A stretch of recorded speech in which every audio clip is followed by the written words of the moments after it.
child is very unsure about himself. My child is very coward. जब भी मैं उसको कुछ कहता हूँ ना तो वो मेरे पास कुछ भी कहने में झिझकता है. अगर कोई भी चीज़ करने को बोलो तो वो बार बार ऐसे देखता है रीइंफोर्समेंट के लिए कि मैं ठीक कर रहा हूँ या मैं गलत कर रहा हूँ, और फिर वो धीरे धीरे बहुत डरते डरते कोई स्टेप आगे लेता है. This is a very common problem which many a time many parents come and share with me and discuss with me कि हम इसको कैसे रिजॉल्व करें. हमारा बच्चा इतना घबराता क्यों है, इतना फॉरवर्ड क्यों है, इतना हिम्मत क्यों नहीं है उसके अंदर. तो over the period of time my past experience says that when we are helping our children at every step, when we are trying to ease off their obstacles, that's the time when they start becoming very unsure, because at every moment they are wanting your attention. तो क्या होता है कि कई बार हम उनकी इतनी जल्दी से हेल्प कर देते हैं और उसके बहुत सारे रीजंस हो सकते हैं. मैं मम्मा हूँ, मैं काम में बिजी हूँ और मुझे साथ साथ खाना भी बनाना है, मुझे साथ साथ अपना ऑफिस का भी काम करना है, और इधर से मेरा बच्चा होमवर्क कर रहा है और अटक गया है किसी क्वेश्चन को लेके. तो मैं उसको एक बार कोशिश करूँगी बताने के लिए कि बेटा इसको सॉल्व ऐसे कर लीजिए, और फिर मुझे लगेगा अरे यार कौन बैठ के समझाएगा. फटाक से हेल्प करूँगी कि ओके इसको ऐसे कर दो और ये रिजॉल्व हो गया, ठीक है, okay go now you complete your work, done and gone. So जब हम बार बार बच्चे की ऐसे हेल्प करते हैं, जब हम उसके लिए चीज़ें बहुत आसान करने की कोशिश करते हैं, जब हम उसकी हेल्प करते हैं और ताकि वो क्विकली काम ख़त्म करता चला जाए, तो ऐसे में हम एक चीज़ बहुत बड़ी बात है भूल जाते हैं कि हमने उसके रास्ते के सारे ऑब्स्टिकल्स हमने खुद से हटा दिए. और हमने क्या किया, हमने उस बच्चे को अपने ऊपर डिपेंडेंट बना दिया कि वो हर बार हमसे पूछेगा. जब तक हमारी हाँ नहीं होगी या हमारी हेल्प नहीं होगी वो आगे नहीं बढ़ पाएगा.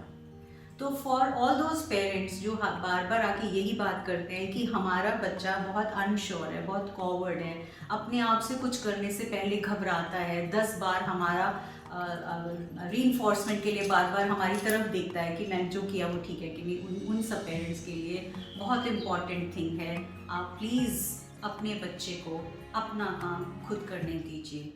शायद उस चीज़ को करने में उसको 5 मिनट, 7 मिनट, 10 मिनट या शायद एक दिन नहीं 2 दिन भी लगे, but please do not remove the obstacles. जब तक वो करेगा नहीं खुद से तब तक उसको उस बात का एहसास नहीं होगा, और तब तक उसके अंदर वो एक विनिंग की फीलिंग नहीं आएगी कि हाँ मैं ये कर सकता हूँ या मैं इस तरह से कुछ अपने आप अचीव कर सकता हूँ. मेरे को एक बहुत छोटी सी और बहुत प्यारी सी स्टोरी याद आ रही है. जब मैं छोटी थी तो हम तीनों बहन भाई जब स्कूल जाते थे, हमारा स्कूल वॉकिंग डिस्टेंस पे था, 5, 7, 10 मिनट की वॉक थी घर से. तो एक सर्वेंट हमारे साथ चलता था, राधा 2 सर्वेंट्स चलते थे जो हमारा स्कूल बैग लेके, उस टाइम में एल्यूमिनियम के स्कूल बैग्स होते थे बक्से जैसे, तो तैयार होना, रेडी होके स्कूल के लिए जाना, me, my younger brother and the youngest sister. तो वो सर्वेंट जो थे हमारे बैग्स उठा के हमारे पीछे पीछे पीछे पीछे स्कूल के गेट तक जाते थे, और स्कूल के गेट से वो बैग हमारे हाथ में पकड़ा देते थे और हम उस बैग को लेके क्लासरूम के अंदर चले जाते थे. तो एक रोज़ हमारी एक हेडमिस्ट्रेस मैम होती थी, वांती शर्मा मैम.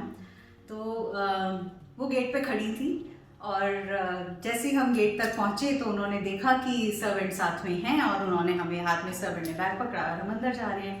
उन्होंने वहीं रोक लिया और बुलाया मुझे. मैं बड़ी थी तो इसलिए मुझे बुलाया, सबसे पहले बुला के बोली, बेटा एक काम करो, ये सर्वेंट से बैग ले लिया, अब वापस घर जाओ और घर से अपना बैग खुद उठा के स्कूल आना.